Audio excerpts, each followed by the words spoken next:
Welcome to MHW Recap. Before starting the story, if we reach 1,000 subscribers, among those who sub 25 people, a lottery of $10 will be done. Let's go to start the story.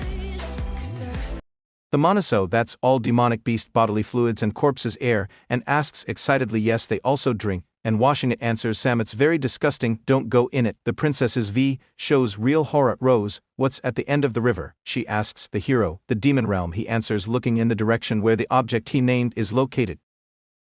Demons live there, the princess asks in fear. Yes, if you keep following this river, you'll even meet the demon king say, and tells the girl with some strange smile. Now he looks at the princess complacently, although no sane person would do that. The hero thinks it's amusing to make fun of her. Cyan, Aaron, and her maid noticed something about them and lift their heads to see what it is. A signal layer burns out in the sky. What is this light? Asks the princess. That's the 3rd century post in the west. Cyan tells her he carefully examined the light glowing in the sky. The yellow light signifies incoming demonic beast. He tells the princess there a demonic base here. Asks the frightened girl before us as the duke who gives orders to his troops and a decisive town for attacked his majesty guardian knight troops division will come with me to the 3rd century post and the west. The emperor however asked his old friend not to make unnecessary fuss. The duke tries to clarify what exactly the monarch means. The emperor with a majestic gesture draws his sword from its scabbard. You think I'm here to go on a hike? He asks. I've been starting to get really bored any way. Okay, your majesty, the duke humbly replies. It is clear however that he is not delighted with the monarch's decision. The emperor steps forward and begins giving orders as if he had taken command himself. We will join in the demonic beast raid, he shouts. Focus on killing the demonic beasts until the raid is over. The soldiers respond in unison that they have accepted the order for it.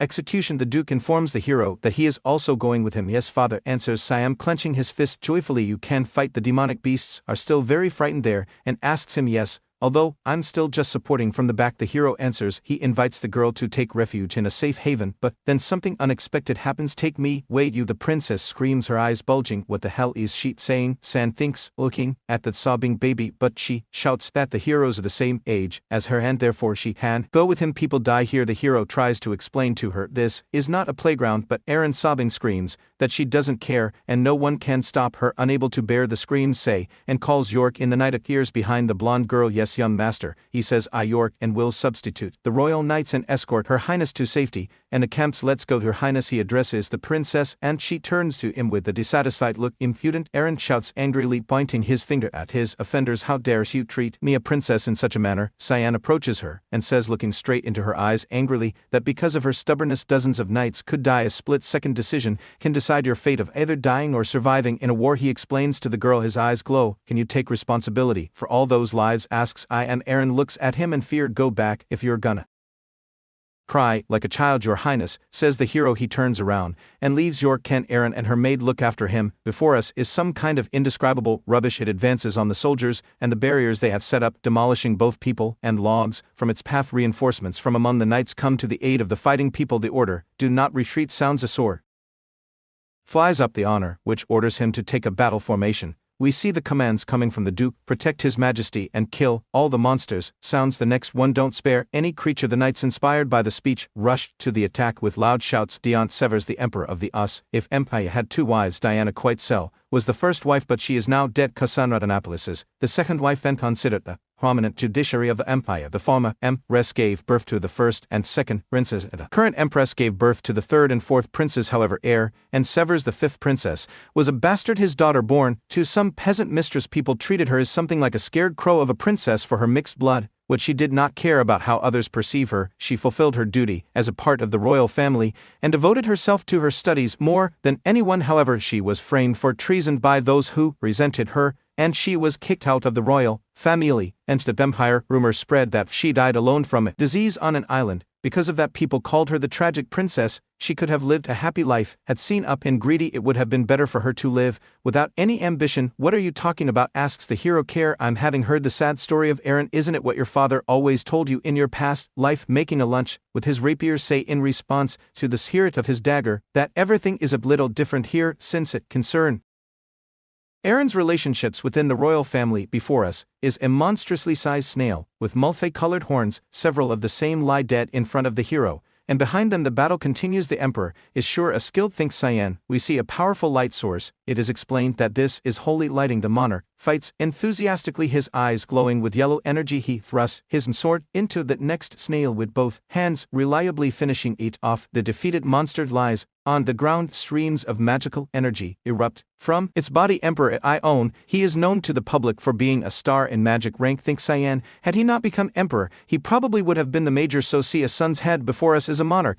and he really looks very menacing. I'm sure an intermediate ranked demonic beast has no problem for him, thinks Sen. Behind his back, I'm hands in the air. There is a bottle of some kind of alcohol in an ice bucket on the table. It's been a while since I shared a drink with you, the Emperor says to the Duke. Although I do feel quite lonely that it's only me drinking. Dion, he raises the glass to Islam lips. I'm sorry, the Duke answers him a little sadly. I do not allow myself to drink on the front lines anyway, says the Emperor, a large red gem shining in his forehead. I was reminded when you asked me about the current atmosphere and the empire before us as a map of the state. There has been a recent spike in assassinations of nobles, the monarch reports, is causing a lot of anxiety. Are there any patterns to these assassinations? The Duke asks with concern and receives an affirmative answer. All of the assassinated nobles were corrupt officials, the Emperor says thoughtfully, plus Black Fog was present at all of the murder scenes. The Duke rubs his chin thoughtfully. Do you have an idea? The monarch asks him. I did find traces of them here yesterday, the Duke replies, raising his ironclad fist above the table. It seems like the Black Fog followers have been on the move again. It makes sense, says the Emperor, looking carefully at his friend, but you'll need to look into it more. He pours some into his glass from the bottle. I do appreciate that you're taking care of the garbage, but I can't just sit by and watch as the people grow more anxious. The Emperor says that he is concerned about something else and puts the bottle on the table. What exactly? The Duke asked him. Some damn noble is blabbering that this is the fifth princess fault, says they, only raising her glass again. You mean there are people trying to tie Princess Aeryn into those incidents? The Duke asks in amazement. We see a girl and smiling people standing behind her. I've been suppressing them by shrugging and off ease nonsense, so as the Emperor, but it seems like there's a group that wants to use her. Dion, he looks at her friend with sincerity and determination. Let me ask you for a favor as a friend and not as an emperor, he says. If I end up dying before you, please take care of that child. I will. I have bird will carry out your majesty's orders to completion, the Duke solemnly declares. The Emperor thanks him. Night. Heavy rain falls over the field camp. What, and that's all? Emily asks in bewilderment. What else did he say? And asks, turning to her. She's a princess, says that mate, sitting on the edge of her bed, and you just ended the escort there. You're never gonna get married at this rate. She is sincerely indignant. I wasn't going on a date, say, and thinks looking at her.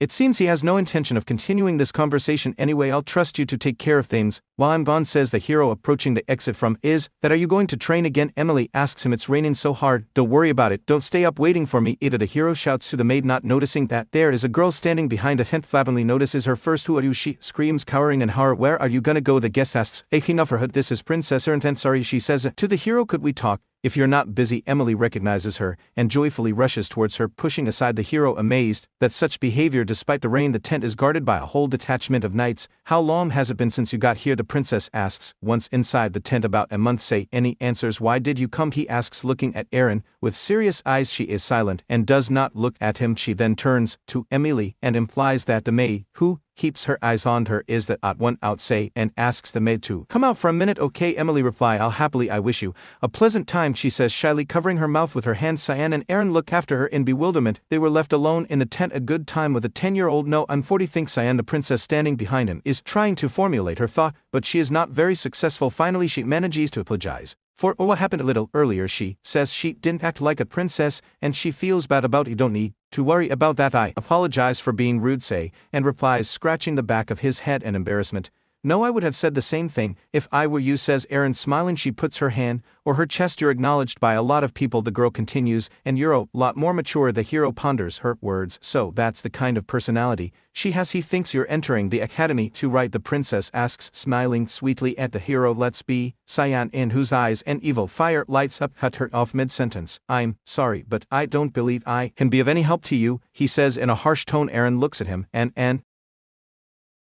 there's offended. I guess there is no benefit in being friends with me. Sorry for wasting your time. I guess I was short-sighted, she says, walking past the hero towards the exit. I thought maybe we could at least talk, but you're completely different from Sir. Actual Science shudders and freezes for a second upon hearing this name. What did she just say? He thinks. The hero's eyes filled with rage, yet he rudely and shamelessly grabs the princess's hand. What's wrong with you? She asks in bewilderment, trying to free her hand. How do you know my brother? Cyan asks princess in a threatening tone. I got to know him when I was throwing the Royal Academy last year, says Aaron, not giving up trying to free his hand. He advised me to not care about what others think that I should just fulfill my role as a prince. Advised. Confusion is visible on the hero's face, as if I know that demonic bastard's personality is better than anyone we see at. Cyan considers his brother to be a cunning manipulator. It already began as soon as she met him. The hero thinks he understands that for his brother the princess is just a puppet. The plan to bring down Princess Aaron, it seems to him. Let me warn you, he tells the girl in the darkest tone. But the hero fails to finish. Something is happening outside the tent, and the sounds coming from there attract the princess's attention. Emily bursts into the tent screaming heart-rendingly, "We must run," she yells. Another second, and the roof of the tent is torn into pieces. The beams that supported it break. A monstrous blow fall close, and all those who are in the tent scattering different directions. Damn it, say, and was in this tent? Someone shouts from outside. Quickly check if he's okay. We see a huge monster, which apparently delivered that very blow. Emily stands in front of what is left of the tent with her charge and cries loudly. She screamed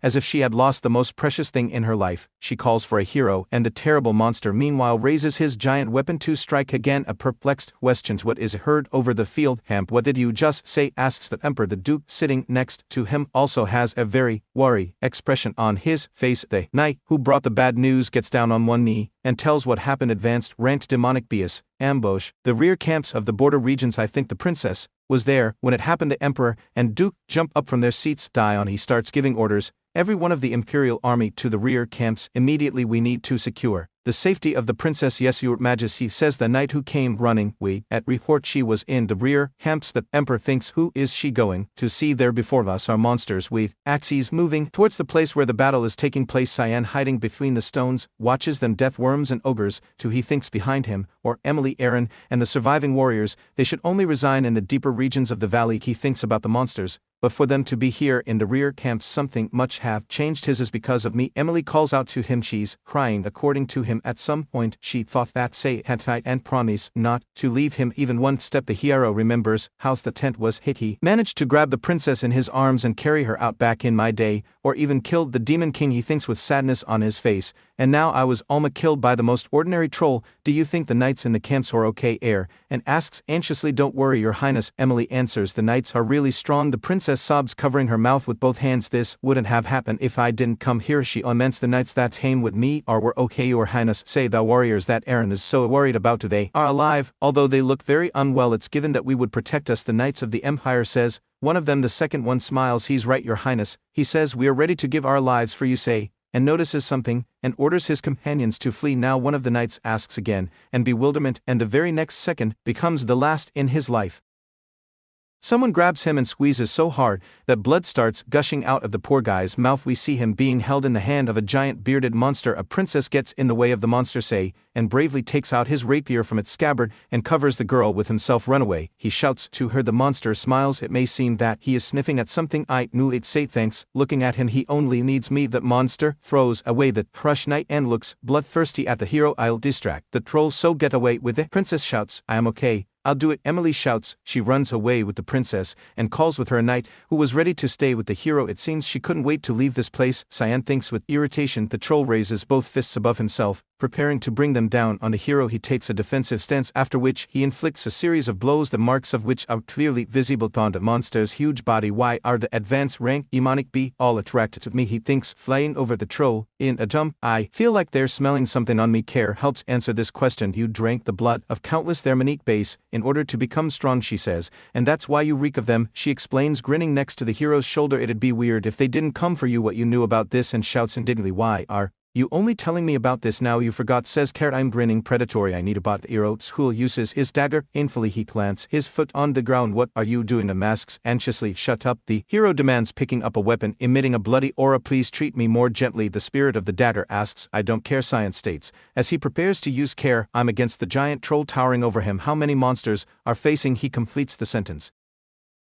He started a little earlier. The hero resolutely rushes to the attack, and apparently he manages to hit the troll, who begins to scream in pain. The hero's body makes a pink arc in the air above the roaring monster, say, and as a somersault, and raising a huge cloud of dust, he lands behind the troll. Now that no one can see me, he thinks, let's go sip on some advanced rain demonic beast blood. This will be a real feast. Karim says enthusiastically. Saya notices something and takes a closer look before us or the huge sharp claws of some winged creature, a devil dragon. The hero asks, not believing his eyes. A named monster screams, definitely opening its to the mouth. No, it's still a baby. The magnificent dagger he holds in his hand answers. The hero, I guess he also smelled you. It doesn't matter why the dragon is here. The hero thinks, taking the form of Karim. Demonic sword manifest, he says, smiling. Blood. Personally, what matters is that I catch that thing. He thinks it seems that there is an internal struggle within that transformed hero. You have to catch the dread. No, you have to eat it. Many arrows fly at a huge monster with sharp claws and a terrible to the mouth. He dies and the emperor approaches his corpse. It was the last one, he asks. The duke, it seems. Yes, he answers. What about princess and your son? Asked they, only with concern on her face. I can't find their traces past the tent. I am sorry, the duke says, lowering his eyes. It's fine, I'm sure you're worried about your son. Who says the emperor, there is no need to worry about him, says the duke. What matters now is the princess. This is quite cruel, Daiton. He wonders, is he really your son? Berta must know how to take care of himself, the duke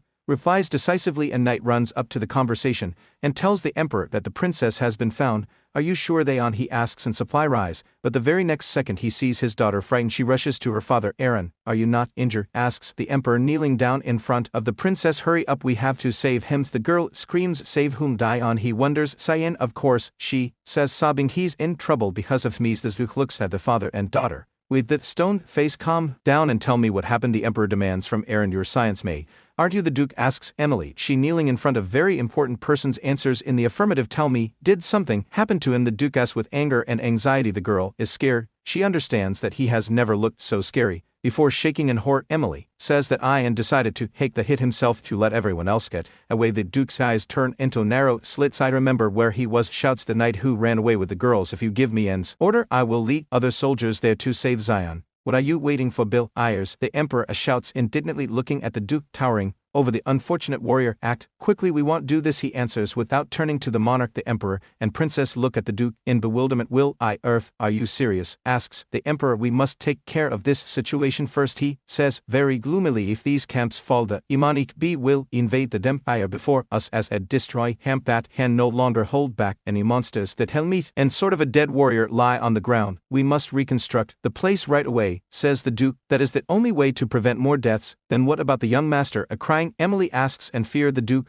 resolutely looks somewhere upward. He's done his duty by helping the princess evacuate, he says. That's what it's like to be avert. The princess looks at him with eyes full of sadness and thanks to herself that this is all very wrong. It just shouldn't be like that. The emperor, sitting on his knee next to her, also mourns. It's all because of me again. Aaron thinks large tears are rolling down from her eyes. Something strange is happening in the sky. What kind of scream is this? The princess asks in fear. The emperor and duke are also shocked. What does this sound? The princess thinks, will king of the sky. She presses or clenched fist or her chest. This is a dragon, she thinks, looking at the strange winged creature covering the moon, chiding in the sky. This can't be true, she thinks, noticing something else. Is this? I am the silhouette of a man, and a cloak is visible on the dragon's huge jaw. The girl was not mistaken. It really is Siam dragons, creatures that are the closest to the creator. They are very rare and noble creatures, inferior beings like humans. They're not easily approach them. Before us, as the head of one such creature with 2 rows of terrible teeth, it's an honor to be able to come across such a tall and mighty creature. The hero thinks. He clutches the dragon's pie and looks down. But why does it have to fly over the very people that I can't be seen by?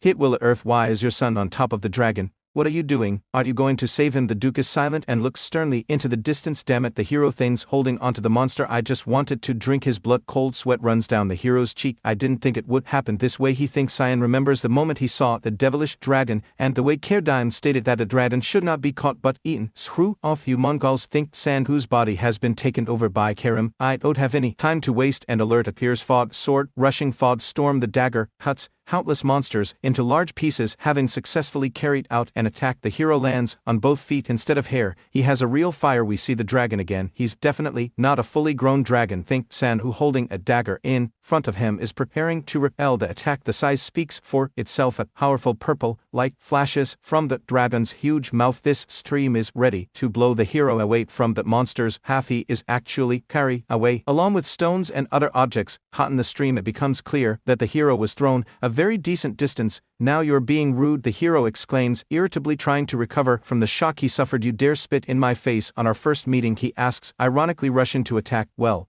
you can take my sword to the face. Then the characteristic pink stripes cross a huge head of an angry, dry egg and wise the monster appears to have suffered very deep wounds. Having become enraged, the monster rushes that the annoying enemy Cyan is trying his best to hide from the dragon that has developed a breakneck speed. There is a smile on his face, alert sword lists, and looks like he's about to counterattack. Another window 8 fluttering petals. The hero delivers another series, blows the traces of which we see on the giant body of the dragon. One of the opponents falls to the ground, knocking up quite large stones. I guess I can't take on a dragon, it says Cyan, whose body, as we remembered, is now controlled by Heron. My shoulders are sore, he complains, making rotational movements with his right hand, which holds the dagger. Okay, it's time to fit, he says, raising the dagger behind his back. It looks like he's expecting another stream from the dragon's mouth. I won't fall for the same trick twice, he thinks, and swings his dagger. The hero's eyes glow red, indicating that the body is now controlled by Karen. It turns out, however, that the dragon is trying to escape. Oh, you worthless lizard, the hero shouts, I can't let you go. Stop right there, say, and rushes in pursuit of that winged monster. He manages to grab that dragon's paw, and at that very moment, he regains control of his body. I guess I used up all of my luck coming across this dragon, he thinks. Cyan looks down at the ground he is flying over and tries to figure out what to do. How can I get out of this situation? The hero thinks when he sees below him the members of the army with which he came to this valley. What's wrong with you? Asks the hero pair. I'm angrily. Why aren't you doing anything? What do you mean? Cyan replies no less angrily. Can't you see all these people below us? So what? Haram shouts furiously in the hero's ear. If you have already given me freedom to at least something, you want me to use a demon sword in front of all these people, say, and he yells back, I'll be burned at the stake if I do something like that. And what are you going to do next? The spirit of the dagger still asks angrily, just handing on this dragon. Now I'm just thinking about this, say, and shouts. A magic circle appears around the duke, from the edges of which rays of light reminiscent of swords shoot upward. That's advanced 8-star magic, the hero realizes with horror. The duke stands in a circle of light and looks up. He's going to use the secret sword of the heavens, knowing that his son will get swept up into it, to say, and can't believe what's happening. The swords that were at the edges of the magic circle rush upward into the dragon, which flies over the duke. You're really living up to your title, is the continent's guardian. Father Cyan screams, and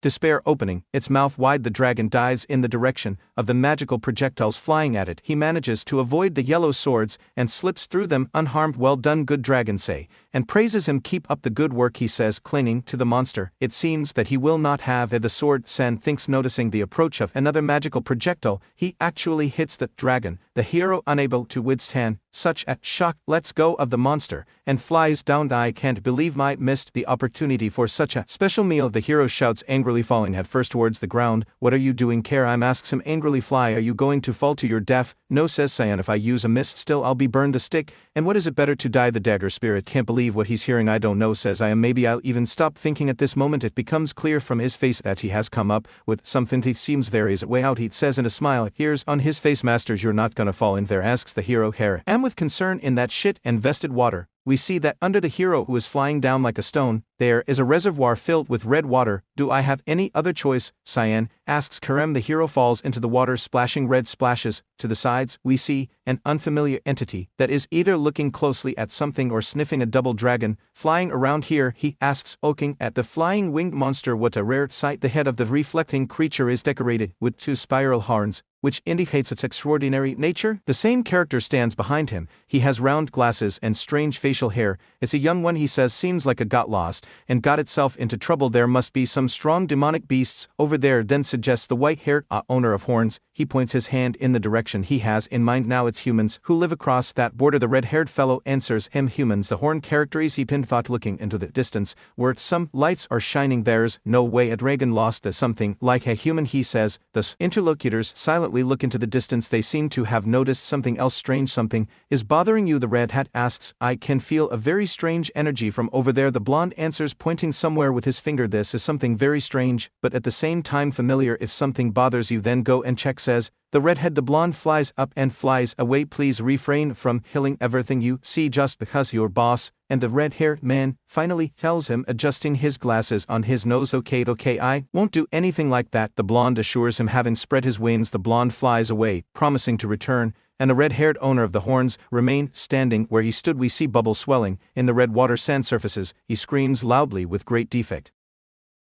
The The hero crawls ashore. He crawls a couple of meters, and exhaustively lilians his back against some dirty stones. The hero's whole body hurts. He is unable to even utter a word. Matt, he says, looking painfully into space. Carol, how are you? He asks his dagger. She asks the hero not to talk to her. I'm trying to decide how I should kill you right now. She says, we'll clean up once we go back. Don't be so mad, says I, in an unapologetic tone and with his eyes downcast. So are you going to come back? Kara masks and sarcastically she looks at him with completely wild eyes. Get it together, she insists. This is the demon realm, don't worry, say, and replies looking sideways at his very strange interlocutor. There's no way we'd come across a higher demon. He fails to finish. Someone's foot appears nearby. I knew it, its owner says happily. I knew that something interesting was waiting for me here. Cyan looks in amazement at the one who is talking to him. I remember this voice, he thinks. The hero opens his mouth in surprise. This voice was forever etched in his memory. I just can't forget him, the hero thinks, while rage appears on his face. Are you human? The demon behind his back, huge wings are visible,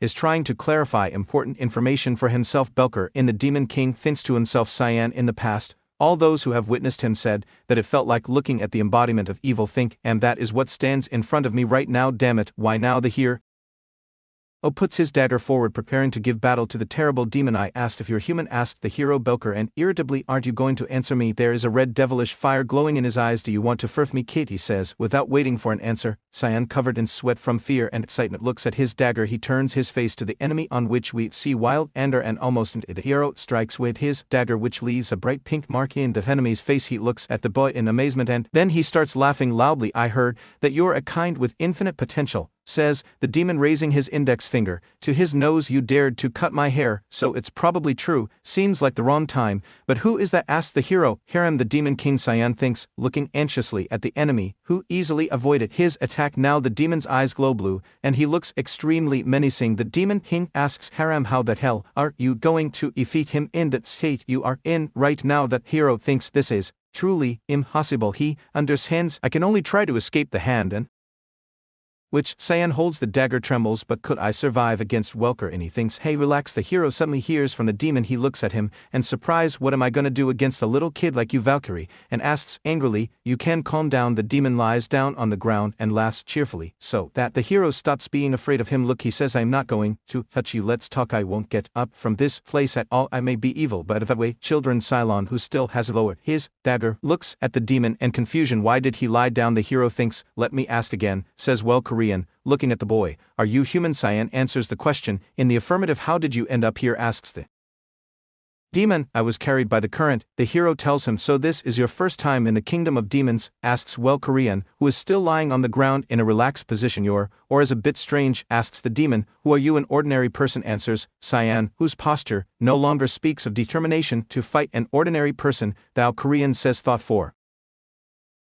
you see me. Why are you here? Say, and angrily asks his interlocutor. That relaxed manner, he thinks, is he really the same Demon King? I know, I felt the strange energy while making my rounds, says Korean, smiling. The hero asks again, not understanding what he means. The demon explains, raising his hand above his face. Yes, as the Demon King, it's given that I would watch over the lands I rule. Suddenly, he interrupts. Historian sits up abruptly, rubbing his eyes. The guy, what did I just say? He asks the hero. That it's given for you to watch over the lands I rule, is the Demon King say, and reminds him. Korean points his finger at the hero, and warily asked him why he is not shocked by the meeting with the Demon King. I knew it, he shouts excitedly, shaking his hands. You know me from somewhere. No child in this world would react to meeting the way you do. Didn't your mother ever tell you that the Demon King would take you away if you misbehaved? It can't be that this is the same Belker. And I know, Cyan thinks, clutching his head. He remembers an evil and harsh demon whom he knew in a previous life. If things go like in my past life, the demons and Asian should start soon.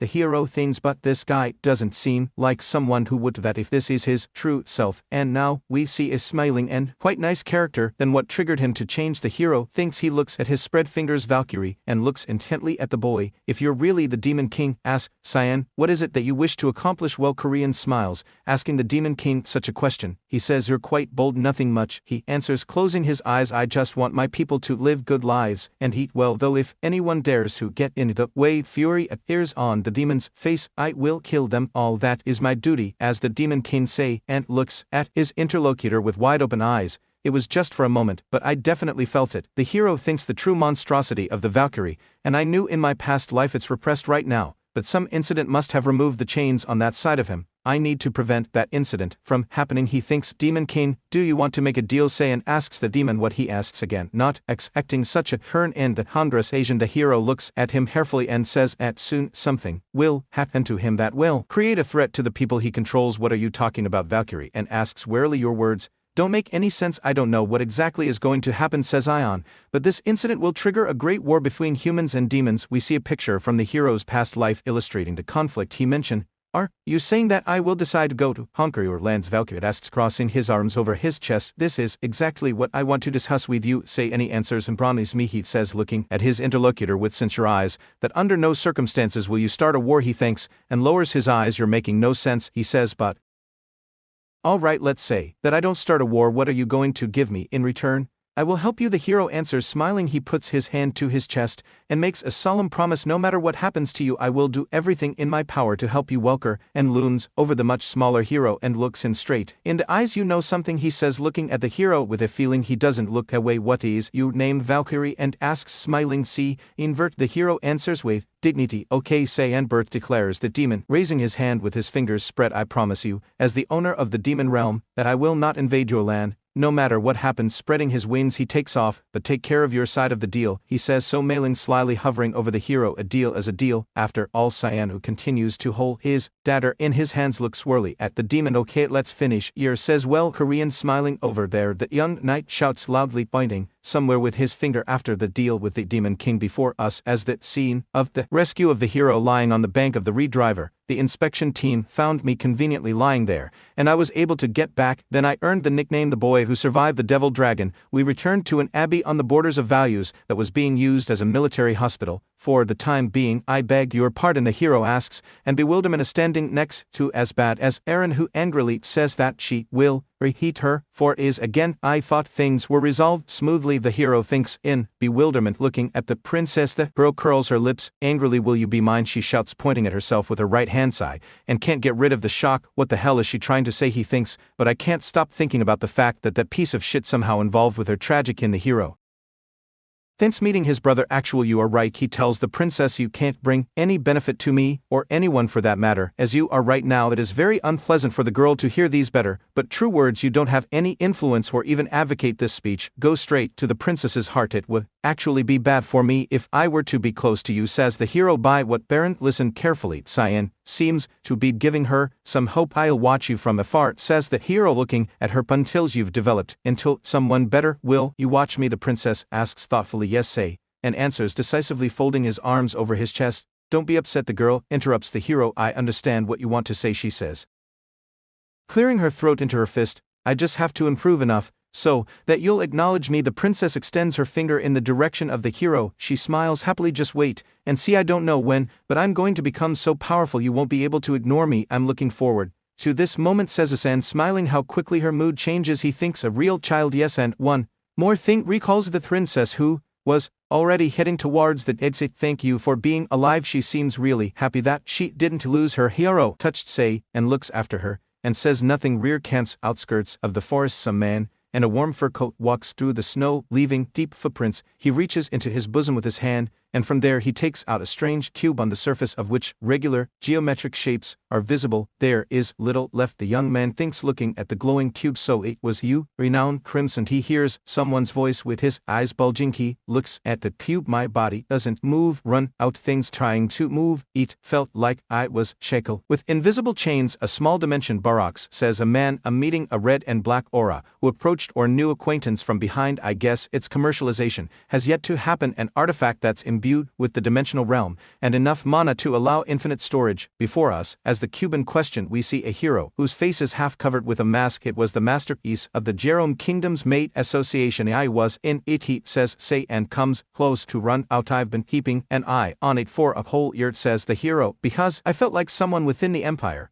was smuggling them. Cyan removes the cube from the smuggler's motionless hand. So that's how you've been doing it, he says. I'll take it. Sorry, run out. Crimson 7-star made knight from the Jerome Kingdom address, say, into the smuggler. He is incredibly surprised and seems to recognize the hero. Your Cyan bird, he asks. The hero looks carefully at the magician with the cube in his hands. An ominous red and black aura flows around him. Why are you here? Asks run out. Hoot still. Hand smooth, Cyan, meanwhile, shakes out very strange objects from the cube. These are eyes, hands, 2 teeth, armor, and other very scary artifacts. Cyan raises a finger with a sharp claw, and from the flowing blood he understands that it was severed quite recently. I assume you extracted the blood of demonic beast corpses and brought them over and supply carriages that are allowed over the border. I assume there's a spy helping you in the supply department too. He says, what are you talking about? Rinal Chow outs indignantly, I don't know anything about this. Don't make a fool of yourself. Science as calmly, their blood is already being sold on the black market. He remembers his May, who covered her nose from the unbearable smell. I assume Alice was able to get the hellhound blood through him to the hero. Thinks he looks thoughtfully at the incredibly strange contraband goods who betrayed us. Thanks, I am either way. I can't let him go. Run out. Crimson meanwhile straightens his palm, in which a magic circle appears. I don't know how he managed to hatch me, he thinks, but it seems that now I can move. Die. The smuggler shouts and throws out his hand with the circle. We see the alert breath fire. You will pay for your carelessness with your life. Baby Cyan looks fearfully at the source of the threat. A powerful wave of yellow flame flies at him. Run out. Who's spews it out fearfully, thinks that he almost died. This means that the rumors that are circulating about him are true. He thinks having finished spewing fire, the smuggler leans back and leans against the rock again, closing his eyes. He contemplates his current situation. I lost the precious dementia box. I never expected this kind of thing to happen in the midst of transport. The thought breaks off somewhere in the middle row. Now lets out a wild scream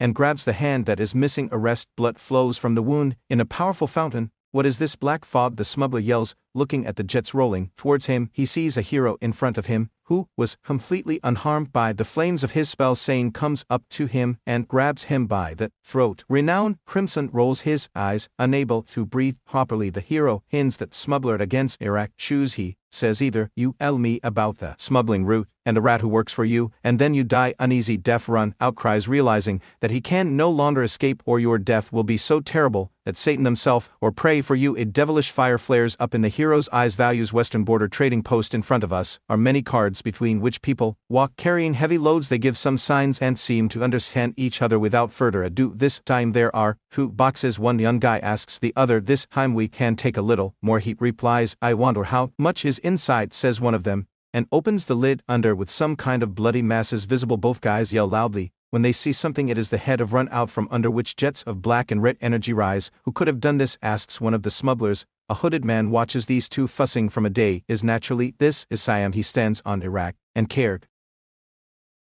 The Maids Association. Jerome Kingdoms Maid Association, a place where all the majors are insanely obsessed with magic. Gather. They study the origin and foundation of magic, as well as the art of creating new magic. They are an association that aspires to surpass the limits of humanity. Currently, they are making useful artifacts like the Dimension Box, but in the future they'll do all kinds of insane stuff with the demonic beast. Blood. Are you changing class from assassin to problem solver? He's care of the hero leaving somewhere off a cliff. He asks her to shut up. I need to put a stop to it now. Thinks and I thought you were going to live for yourself. Isn't this a really selfless thing to do? Care?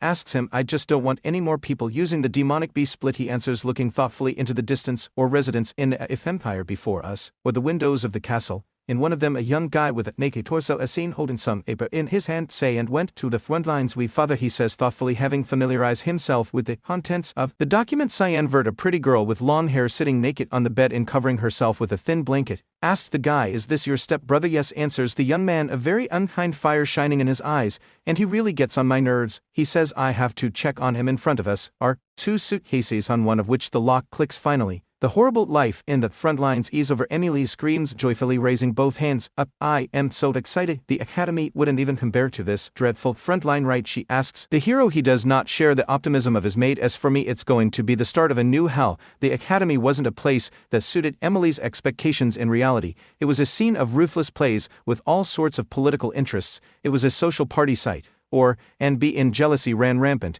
and echo chambers were held in higher priority than studies. They say a lot of the academy instructors are handsome. Oh my, what shall I do? Emily continues to rejoice. Why is she so excited? Thinks the hero, who is sitting on a chair in front of a table littered with books. maybe I'll meet a new lover, the girl says dreamily. Is she thinking of tagging along with me to the academy? Cyan thinks, smiling. The hero goes down the stairs to his suitcase with his hands in his pockets. He walks through the city square. At a short distance from him there are two people, a teenager, and it seems as man Cyan recognizes one of them's grandson. He's shaking with fear. The hero tries to greet him, but his stepmother runs away as fast as he can, squealing and hard. Who is this idiot? Asks Karam. He's Krantz, my half-brother, Sam replies, waving his hand dismissively. Don't worry about him. Why is it that you and your kin are complete opposites, just like you are with your father? Trying to understand the spirit of the dagger, Cyan does not agree with this assessment, but it is clear from his face that he is a little thoughtful. I am not that bad with my sister Alice, he thinks, and the real polar opposites is someone else. He understands. The door opens. Cyan enters it and sees in front of him a red carpet flanked by 2 rows of servants.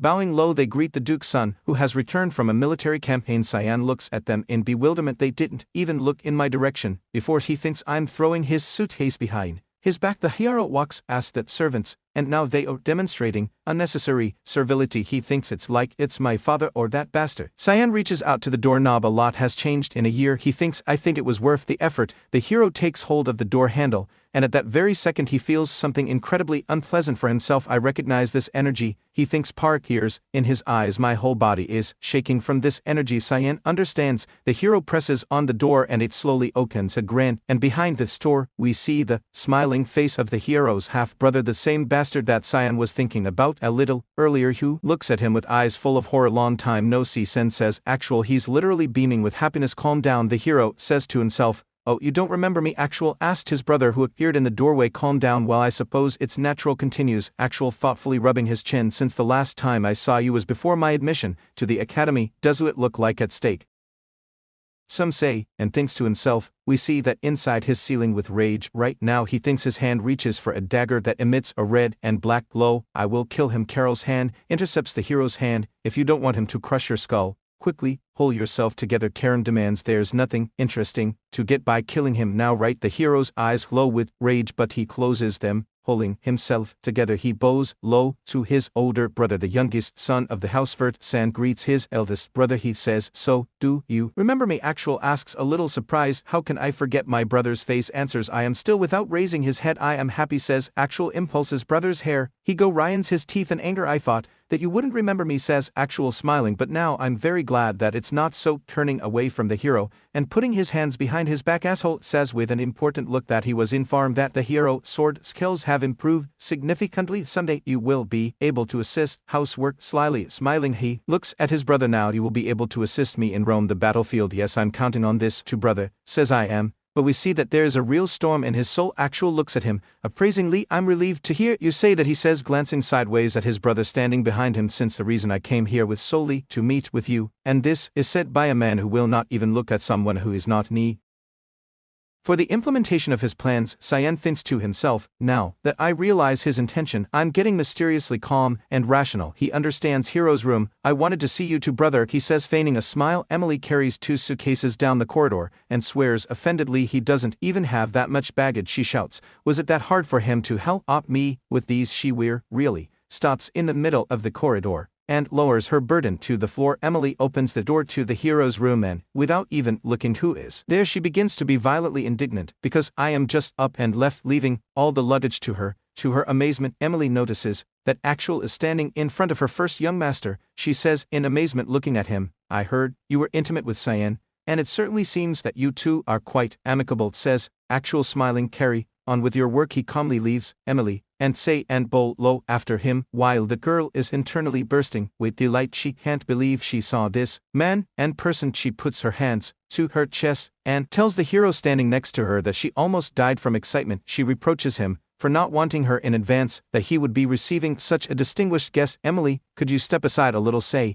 and asks her. The girl asks again, and surprise, she doesn't understand what's and once. Don't make me repeat it, the hero says threateningly, an evil fire lighting up in his eyes. Young master, Emily says, looking at him in fear. Siam rushes the oil. It leans on it and starts vomiting. Having finished, he rises heavily. Why did you stop me? He asks Karam, hovering over his shoulder. Maybe you can thank me first, she replies, grinning. Siam wipes his mouth with his hand. It was a chance for you two, he says. It would have been a golden opportunity for you to take over my body. The moment I would crumble, don't be mistake.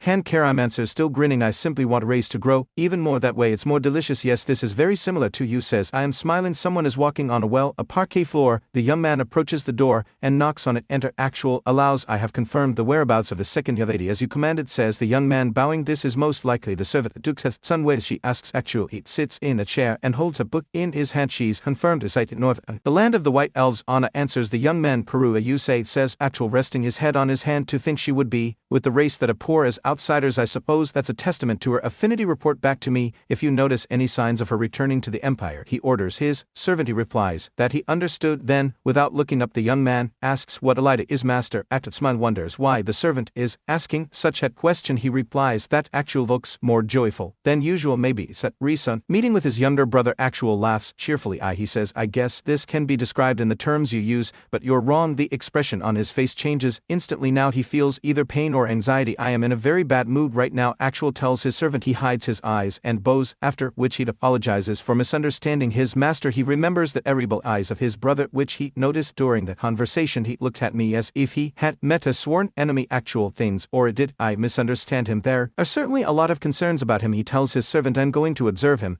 so he doesn't stray too far. The servant standing at the door, both again, I will appoint a person to monitor him. He says. Actual sits in a chair at a small round table. The bright sun is shining through the window. He again remembers his brothers gaze. Cyanvert, what are you hiding? He thinks at the entrance state a carriage was organized, consisting of 6 riders on horses, and 1 carriage with the coachman next. Is that Emily looking at the boy with an angry expression? She said with her mouth wide open that she was very disappointed in the young master. Same. Cast the dissatisfied side glance at her, and answered irritably that it was not his fault, that he could only accept knights into the academy. Emily cleansed your palms into fists and shouted loudly and offendedly that the gentleman should have warned her about this in advance. Emily folded her arms across her chest and turned her face to the side, grunting displeasedly when a hand stuck out of the carriage and waved at her. The boy told Emily to be smart, to which the girl offensively wished the young master all the best, say, and grinned when he saw her reaction, and then turned towards the coachman and ordered him to move away. After these words the crew set off, and a loud sound of hooves was heard. Looking at this, Emily asked the gentleman if he would really just leave. Tears began to a very typical of his mad memories of what happened when he was about 8 years old began to pop into his head. Little Cyan, wrapped in a raincoat so as not to get wet in the pouring rain, was breathing heavily, covering his eyes on his reddened face. He was terribly sick and had such a high fever that he kept losing consciousness. However, there was no one nearby who could take care of him. A girl dressed a long cloak swiftly ran along the city street holding a child on her back. The one who carried him on her back and rushed to the nearest doctor was Emily. She ran to the closed front door, an uncontrollable fear and hardware visible in her gaze. Screaming loudly, she asked for at least someone to help the young master. The front door opened with a loud creak, and an elderly man with the gray mustache shh in a bandage on his head looked out of the house. In a concerned voice he asked the girl to come in. Cyan was lying on the bed with his eyes closed and breathing loudly from the fever, and Emily was wiping his forehead with a towel previously soaked in cool water. The boy understood that if it weren't for her lying with a piece of cold cloth on his forehead, he slowly opened his eyes. He realizes that he would probably have been found dead somewhere in the mansion. Poking his head out of the carriage, Sam looks at the girl with a huge joyful smile on his face and shouts at her that she must behave, otherwise you will have to accept death at his hand. The boy understood that he valued her very much. Rawstrap is more than just the servant. Emily raised her hand high and waved to the young master with a wide smile on her face. In response to his words she screamed loudly, saying that she had not heard anything. When they drove off to some distance, Sayan sat with the satisfied smile on his face and crossed his arms over his chest and chuckled thoughtfully, looking down at the floor. The boy quietly noted that in any case the fact that there were as many as 6 middle-class knights next to him was very strange. The crew left the city and quickly moved on. Cyan, inquiring, the noted that 6 knights were really sad to score only 1 person. The boy clenched his teeth and then exhaled noisily. Leaning back in his seat he glanced sideways and grinned in an interested voice. He said that apparently the fun would begin even before he reached the academy. The orange rays of the setting sun made their way through the dense canopy of tree. He is illuminating the path through the forest along which the crew was now following. 2 of the knights sitting on horses turned to each other and nodded at the same time. The boy lay on the seat with his hands behind his head until he felt the cart stop, and his attention was attracted by some noise. One of the knights approached the carriage and, turning to the young master, said that they would need to set up camp here for the night. In response it's to this say and asked where they were now. The knight said that they are now in the area of the central city of Saffron. Saffron was located directly between Lubin and Belize. The man in armor added that they would most likely arrive in the city tomorrow morning and looked out of the carriage and looked at the knight, and said that they would let him know. When they had finished all the preparations, the man nodded, saying that he understood the young master's order. The boy cast the contemptuous glance at him, and mentally noted that this knight was a liar. He thought that there was no such forest and saffron, and thought that they did not stop near some village, but in the wilderness. He thought that their intentions were clear, as they a loud voice rang out, saying that the young master could go out, coming out of this carriage, and going down the stairs with a key. Characteristic sound. The boy chuckled loudly. He put his hands in the pockets of his shorts, and looking around in a forced voice, loudly noted how fresh it was outside now. With his feet shoulder-width apart, he ran his gaze over the knights, who were lined up around him, in a semicircle looking at them. The boy asked who ordered it. There was a moment of silence, and cold sweat ran down the cheek of one of the mercenaries. The faces of several knights wisted an irritation. One of them eyes narrowed, and he buried his teeth, smiling a crazed smile. Seeing such a reaction, Cyan wondered questioningly, is he really smiling at this moment? The boy's gaze darkened, and his eyes widened and began to shine with a red light. Lowering his voice, he rudely noted that he had asked them a question. The eye right, with a wide smile on his face, reached for the hilt of his sword, and began to pull it out of its sheath. The man said that children are not supposed to know much, and the boy will die soon anyway. The rest of the knights follow his example, and also began to draw their weapons. One of them said he was sorry it had come to this, and the other man asked the boy not to hold a grudge against them, and placed his hands on his hips and lowered his head, looking at the blade pointed at him. The knight said that he would be kind enough to try to make everything as painless as possible. Looking at the boy, the man said that he just needed to close his words. He raised his hands, and with a bloodthirsty smile on his face swung his sword of the child with a sharp movement. Printing, he said loudly that after this they would say goodbye to him. As the blade began to approach his head, Science went to the side, and a weapon cut through the air. A moment later, the knight's head flew into the air, and drops of blood began to splash on the sides. As the head landed on the ground with a third in the man's body began to slowly fall, the other knights opened their eyes wide with shock and horror. A pool of blood began to spread under the severed head of a man with open eyes. The hair that and held in his hand glowed with a red-pink light. Lowering his voice, the boy rudely repeated that he had asked them a question. The remaining men, with horribly confused faces, pulled back sharply. Their eyes and mouths were wide open, and they could not utter a single word. Bright red magical energy began to hover around the boy, and he pointed his blade at the knights, looking at them with the burn-going crazy look. He asked why they were just standing there. The boy asked if the cowards really didn't expect her to turn of events. One of the knights, a fair-haired guy who had not previously drawn his blade, looked at saying with frightened eyes he thought that he couldn't believe his eyes. Another man raised the sword over his head and ran at the boy from behind, shouting loudly. Cyan lunged sharply to the head, dodging the man's attack and delivering a crushing blow to him with his blade. He then rushed towards the other knight, and the man screamed loudly as the boy impaled him with his weapon. Moving further with several sharp movements, he cut off the limbs of the fourth mercenary in turn. When he finished, out of the corner of his eye he saw another one of them screaming loudly, trying to escape. The man froze, throwing his head back high, and with his eyes and mouth wide open, made his last sound. As he fell, a blade protruded from his back, which Cyan threw at him. With his hand, tears rolled down the cheeks of the last surviving man from his frightened eyes. He thought this couldn't be true. He sat on his knees and looked at the boy, who stood surrounded by dead bodies. At this moment the man wondered, in perplexity, whether he was really only 11 years old. Cyan opened his palm around with red energy hover and hoot forward. At this moment that last man thought that it was not in vain that the boy survived the battle with the dragon. Cyan, whose face now did not express any emotion, caught with his palm his blade, which had returned to him from the back of the deceased. The man thought that this mission, the boy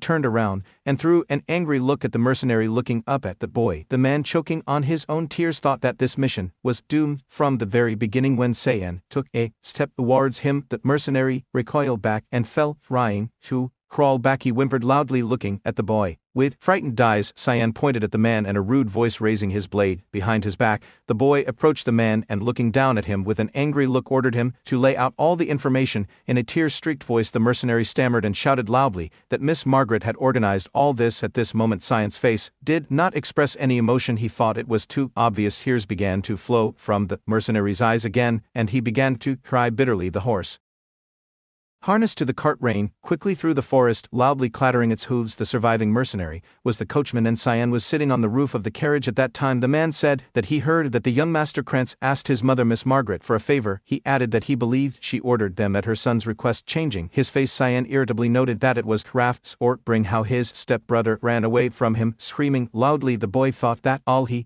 could do in meeting him was to run away. He thought that next time he would need to be taught a good lesson. Cyan turned and looked questioningly at the mercenary.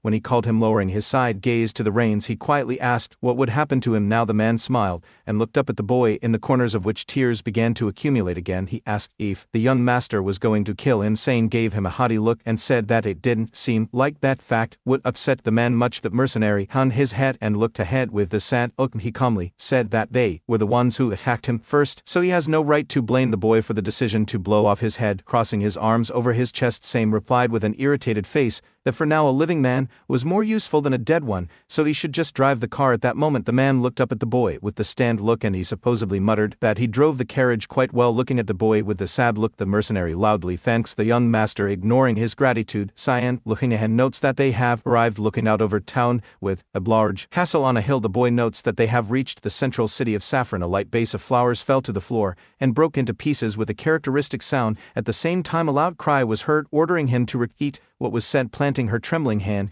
into a fist, the woman indignantly asked if one was missing, and the other 6 were found dead. The man and the suit folded his hands behind his back and looked down at the floor in a sad voice. He angered her words and then added that young master Cyan left Saffron 10 days ago. Miss Margaret, looking at the man with a frightened look, covered her mouth with her hand. She excitedly noted that the man had told her earlier that it wouldn't be a problem. The woman asked in a trembling voice why everything turned out this way. The man bowed deeply and said that they underestimated the young master. Raising her palm to strike, Margaret, breaking into a scream, indignantly asked how it was possible not to cope with a small child. The man continued to look sadly at the floor, and cold sweat began to appear on his face. He said he thinks there is someone behind the scenes that they don't know about. The man exclaimed that if full lady gives him another chance, he will send someone to the academy. Margaret clenched her hands into fists and clenched her jaw and looked at the man with an embittered look, saying that this time it's enough, because if they do this, say, and my, the woman spat out that God forbid he even lays a finger on her son.